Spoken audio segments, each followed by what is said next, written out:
Shana Tova. Shana Tova. We have been loud all morning. That was the worst Shana Tova in my 7 years here. Shana Tova! We definitely need it, without a doubt. Hadar, I love you. Can you give me a quick hug? Thank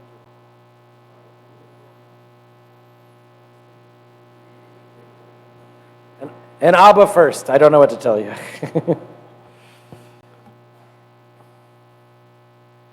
There is a moment in time that has always fascinated me. And as I was preparing, it really, I think, crystallized for me. It is the room in which a group of people came together and said, we're going to do Fiddler on the Roof on Broadway. And everyone else was like, yeah, everyone will love that. It's a super Jewish story. And the foresight to imagine that it was as successful as it was is remarkable, because I think I would have said, no way. It won't be interesting to those who don't get it, those who don't understand. And there's a moment in the play that I think highlights exactly why it both works for those who are not Jewish and how it is different for those who are. If you haven't seen the play, I almost want to tell you to leave and just go watch. But on the off chance that you haven't, the first act builds the love story of Matel the tailor and Tevye's oldest child. As the drama is built deliciously well, it even spills over into Tevye asking his wife of untold years, Golda, do you love me? We get so excited that these two lovers are going to be able to find each other, even though tradition says she should be with someone else. We build to that moment at the end of the first act, exactly when that joy is finally made real. That's when the pogrom hits. That's when the violence and the hate erupts. That's when the Jews of that town of Anatevka are reminded that they don't live in a safe place. Now, I think for the non-Jewish person watching this play, this movie, this moment is horrifying and shocking. The drama works perfectly. The reason why it's exciting is the fantastic story. They have that moment, and you can imagine their faces, mouths agape. How could this happen? But when Jewish people watch this story, I think they are horrified, but I don't think we are shocked. We know it in our bones. We know it in our history. Exactly when we are finally safe, exactly when we finally find love and joy, it seems again and again, that's when the pogrom comes. We as a people have endured so many terrible tragedies. And what happened on October 7th, usually it's my job to tell you that it's actually not as bad as we heard, that there is some reason, a context that makes it make more sense. This time my job is to tell you that it's actually worse. On October 7th, almost exactly a year ago on the English calendar, 3,000 heavily armed terrorists invaded on land, air, and sea. They didn't come to try and take land. They didn't come to try and prove they were right. They came to murder, torture, rape, and pillage. In each instance, they chose not just the opportunity to create terror, but to do it in the worst way possible. This past December, I am grateful that you as a community sent me on a mission with the Rabbinical Assembly, and I had a chance to meet with someone whose Army Reserve job was to sort through the belongings of those who had been killed. One of the things they had to do was organize, and they had to collect the phones. Because over and over again, what the terrorists did is not only did they murder someone, but first they took the person's phone and filmed it happening.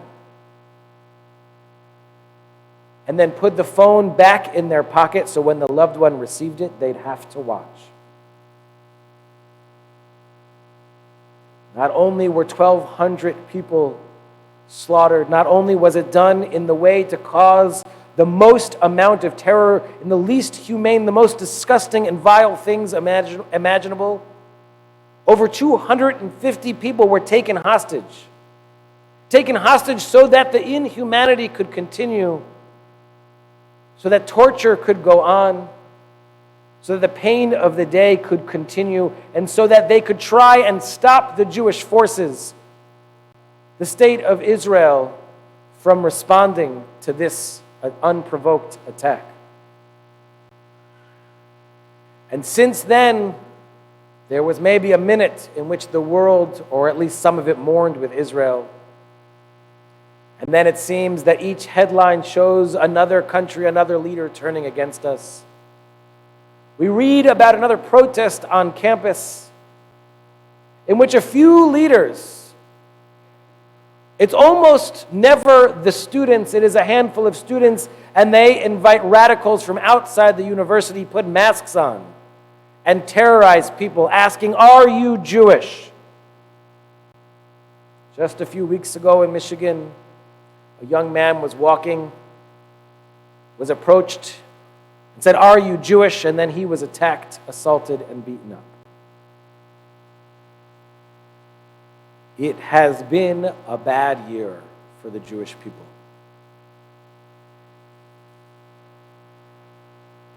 I wish that I had some words to say that would make it better. I wish I had some magic formula I could give you now that we could unite. Look at the might in this room. Surely if we came together with one cause, we could end anti-Semitism. But I don't have that power. Since Pharaoh in Egypt, in every generation, there arises those with might who wish to use the Jewish people as their scapegoat, as the source of their anger, hate, and frustration, who choose to blame us, attack us, and limit us. I have to be honest.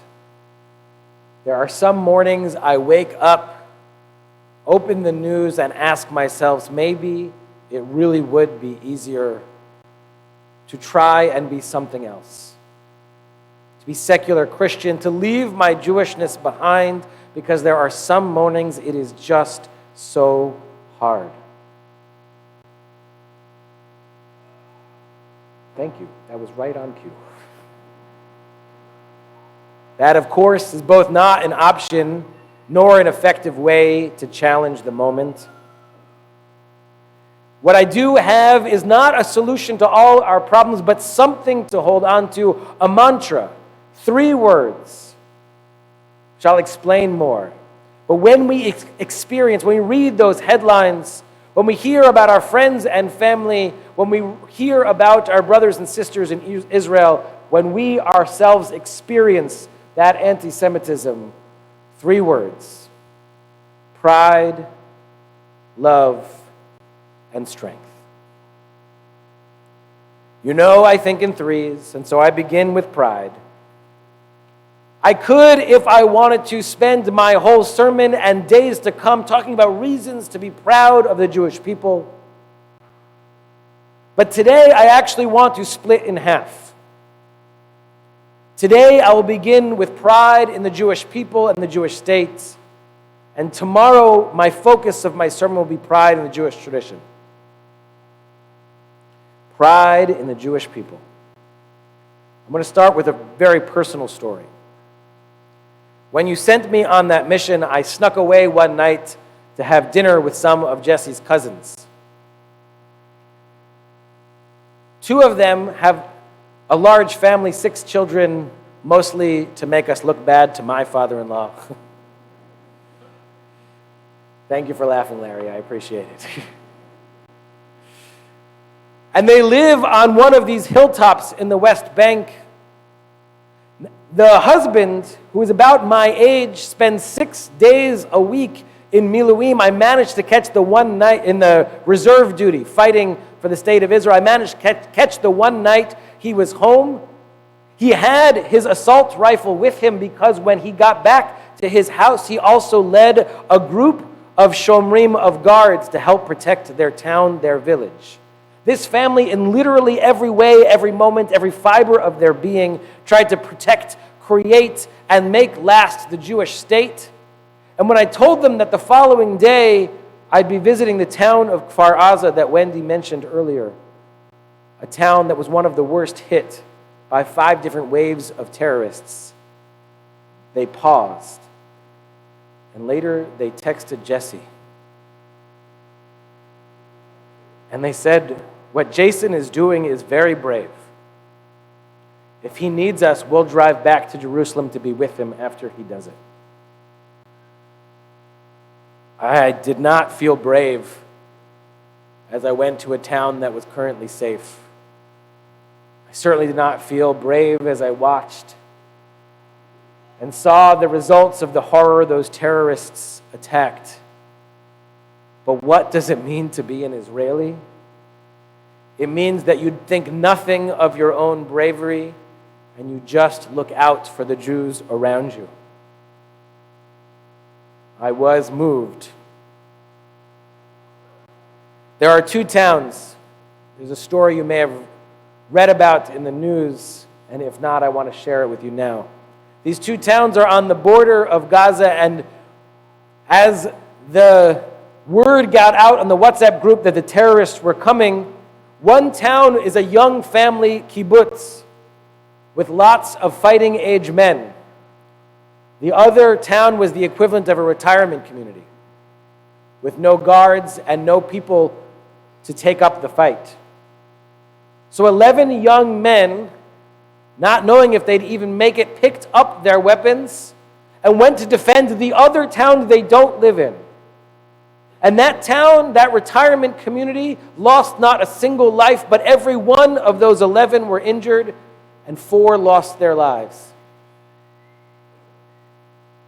In response, one of the members of that town gave birth just a few months ago. They named their child, as so many Israelis are choosing to do, they named their child Be'eri. The name of the kibbutz perhaps hit hardest and most in the news. A statement of facing forward, of saying what was lost will not be lost forever. That we, the Jewish people, will continue, but also as an acronym. It stands for Bachur, Aviad, Ori, Reuven, with a Yud for the name of God. The names of those 4 men who lost their lives defending that town, each of them living on in this new soul. When I was there, I got to visit something called a refreshment center, which is a terrible name. It sounds like a 95 rest stop. But what it is something that sprang from literally nothing. Just outside of reach and range of the rockets from Gaza, sprung up in parking lots and empty spaces of land, places for soldiers to go. Because when they were on the front lines in Gaza, they had to be a half hour from their unit and they couldn't go home when they weren't fighting. So regular Israelis with no training, there was no plan. Oh, we set up refreshment centers when this happens. It's unprecedented. They just showed up and volunteered and created little villages, places for soldiers to sleep, take a hot shower, have a hot meal, be together, and be safe before they returned. There is a phrase in Hebrew, Mi ka'amcha Yisrael, who is like the Jewish people. When we face those moments, when we remember there are those that hate us, we begin with pride and remembering that in response to that, each and every time the Jewish people has stood up, has found each other, and has took care of each other. But not just the Jewish people, also the Jewish state. The state of Israel certainly is imperfect. And if you want, later we can debate the intricacies of politics and who should be anything and who all of the directions they take. But by and large, when we read those headlines, you can remember and stand with pride that this is absolutely a just war. And the IDF, while not perfect, is executing this war in the most just way it sees possible. It had, in a moment, to respond. I want you to imagine for a moment, because it happened in every generation, the pogrom in Fiddler on the Roof. Every story you can imagine of what has happened, but for the first time in 2,000 years, the difference is there is a Jewish army to stand up and say, absolutely not. They had to flip their script. There is an investigative reporter in Israel who looked behind the scenes at the way in which Israel conducted ops against terrorists and recounted a moment when they realized the leaders of Hamas were going to be in one building and they had a choice to make. They were going to gather on one specific floor and they had munitions that would take out just the floor, or they could take out the whole building, because of course, where does Hamas meet? In civilian centers. It was an apartment building. Being the IDF, they chose to attack just the floor. Except there was an error. One of those Hamas leaders was in a wheelchair and couldn't fit in the elevator, so they weren't there. Israel spared the lives of those citizens trapped by Hamas on the front lines, and the leaders got away, many of whom helped plan October 7th. So they flipped the script, because it is Hamas who hides in schools, in mosques, in children's bedrooms. And they said, we will no longer let you use your own people as human shields. We will no longer let you plot and carry out attacks on our people. The Jewish army is amazing. Think about the walkie-talkie and beeper attack of just a few weeks ago. I don't know that in history there's ever been a more targeted attack. The only people who held on to those beepers and walkie-talkies were the terrorists, the fighting men of Hezbollah. It came as a real shock to everyone that the Iranian ambassador also had one.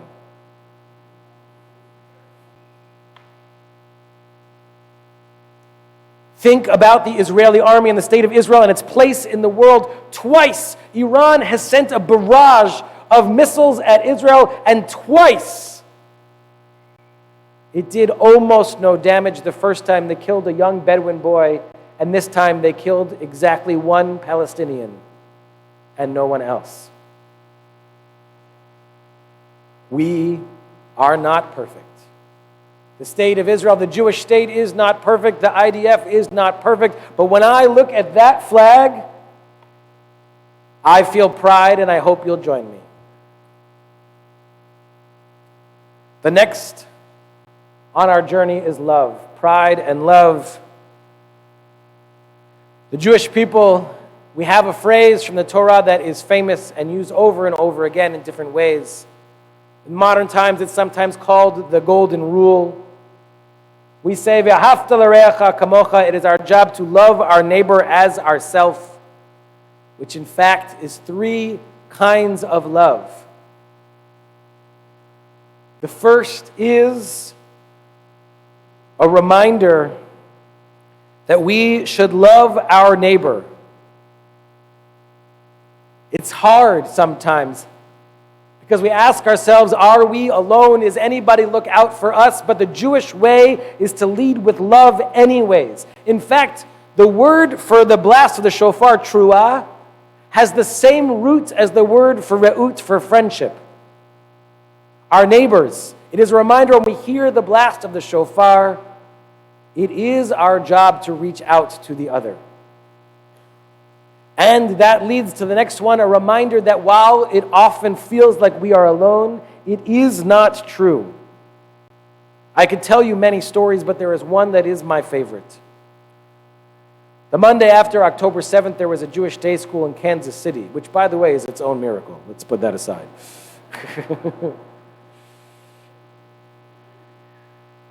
When the students got off the buses, when they arrived at their school, they found the population of 5 different churches standing outside ready to greet them and let them know that they were not alone and that they were safe. I wish that story was repeated a million times. It, of course, is not, but it is a reminder that we are not alone. But there is a second half of the phrase, love your neighbor as yourself. How do we as Jews are outstanding at taking care of the world. I once was talking to a friend at a nonprofit organization that did work with inner city impoverished people, trying to lift them up, and they were short cash. And literally the director said to her, "We need to find the Jews.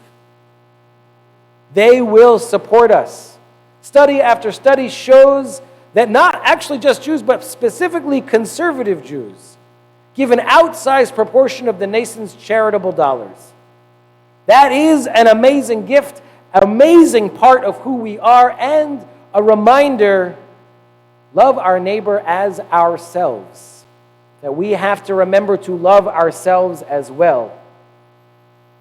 After October 7th, it is our job to pay attention that some people we thought were our friends are not. Some groups we thought we could work with, we cannot. It is our job when we love to love in a way that doesn't sacrifice who we are or what we are, but also stands up for those truths. Pride, love, and strength. Strength is the last because it's the hardest. It is so easy to feel weak, to feel like we can't do anything. And in order to say what I mean by strength, I need to tell you 2 stories. The first is one I've shared several times before. It's the story of Nachshon. The story goes like this. We, the Jewish people, were enslaved in Egypt. Not just we were slaves, our grandparents, our great-grandparents were slaves. The only thing we knew was the Egyptian taskmaster whip. And yet, by a miracle of God, 10 plagues rained down on our oppressors, and we were walking to freedom.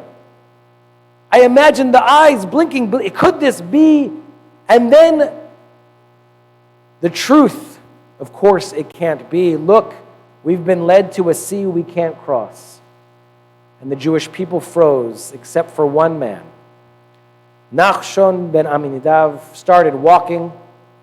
He started walking as the water was rising. The water got all the way up to his mouth, and he just kept walking. And as soon as the water entered his mouth, that's the moment the sea split. That's the moment we entered our freedom. It is a message to each of us that while we can imagine the promised land, a land without hatred, a land in which it is flowing with milk and honey and freedom, the path forward is always impossible, and the only way is to walk it anyways. The problem